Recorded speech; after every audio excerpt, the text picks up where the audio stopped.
ले लो बेचारे का उसके काम। ये बिल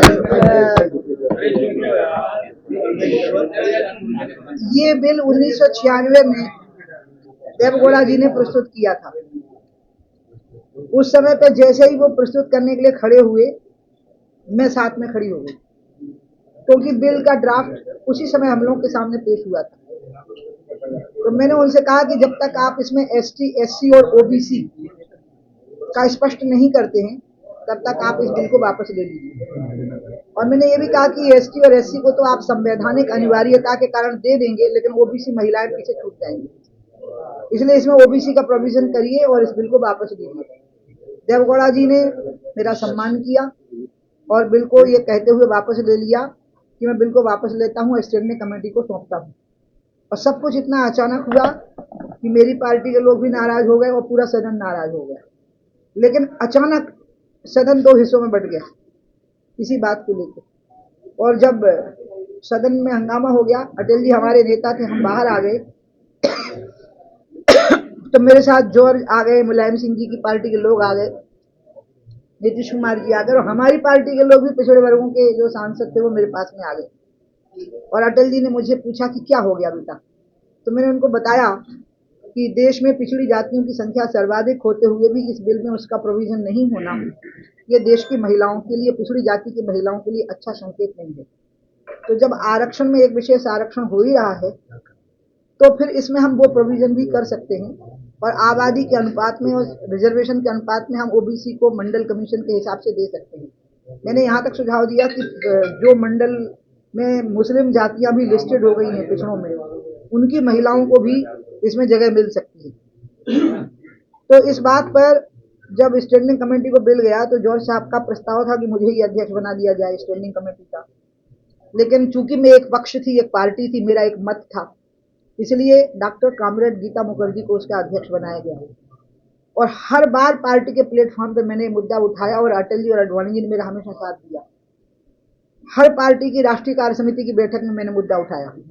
जब मैं मिनिस्टर थी तो एक दो बार अटल जी ने इस बिल को लाने की बात कही, तो मैंने कहा कि आप ओबीसी के प्रोविजन के बिना मत लाइएगा इस बिल को, नहीं तो मैं सदन में भी इसके विरोध में खड़ी हो जाऊंगी। तो इसलिए किसी ना किसी वजह से वो रुका रहा। मैंने आज कल जब मुझे खबर लगी आ रहा है, सुबह खबर लगी कि आ ही रहा है, तो मैंने सुबह तुरंत प्रधानमंत्री जी को लिखा और याद दिलाया। तब वो चीफ मिनिस्टर भी नहीं थे, ये तब की बात है 96 की।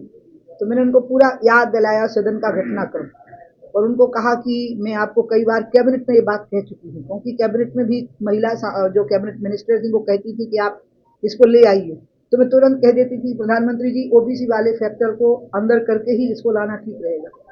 तो मैंने उनको आज चिट्ठी लिखी, प्रधानमंत्री कार्यालय से पुष्टि हो गई कि प्रधानमंत्री जी तक चिट्ठी पहुंच गई। तो मुझे यकीन रहा कि ओबीसी का प्रोविजन उसमें है, लेकिन मैंने प्रधानमंत्री कार्यालय को भी बताया था कि अगर इसमें ओबीसी का प्रोविजन नहीं होगा तो मैं इसको सार्वजनिक तौर पर इस बात को कहूंगी।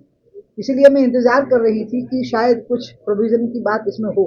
अब नहीं है तो मैं इस बात को कह रही हूँ, और मैं ये बात इसलिए कह रही हूँ क्योंकि पंचायती राज व्यवस्था में और स्थानीय निकायों के जो चुनाव होते हैं उसमें ओबीसी महिलाओं के लिए विशेष प्रोविजन है। तो जब ये एक विशेष आरक्षण हो रहा है, एक विशेष व्यवस्था हो रही है महिलाओं के लिए, तो उसमें ये प्रोविजन हो सकता है। अब इसमें ओबीसी महिलाएं पीछे छूट जाएंगी, उनका हक छीनना ठीक नहीं। आज मल्लिकार्जुन खड़गे ने इसके पक्ष में बोला, लेकिन इसी कांग्रेस पार्टी ने उस समय पर मेरे को बहुत डांट पिलाई थी, और बीजेपी, कांग्रेस और वामपंथी सब एक थे कि बिल को पास करो और निर्विरोध पास करो। और मुझे इसके लिए अपराधी माना गया 15 साल तक कि मेरी वजह से वो बिल निर्विरोध पारित नहीं हो पाया। तब कांग्रेस भी इसमें शामिल थी कि कोई ओबीसी आरक्षण की जरूरत नहीं है। आज पता नहीं क्यों कांग्रेस ने अपनी रंगत बदल ली और अपना कलर बदल लिया, लेकिन मैं आज भी इस मत की हूँ कि अगर इसमें ओबीसी महिलाओं का आरक्षण का प्रोविजन नहीं होता तो ये बिल अधूरा रहेगा। पिछड़ों के हक की बात करना हमारा अधिकार नहीं रहेगा, और पिछड़े लोगों का जो हम पर भरोसा है वो टूट जाएगा। प्रधानमंत्री स्वयं पिछड़े वर्गों से आते हैं, इससे महिलाओं को कैसे संतुष्टि होगी।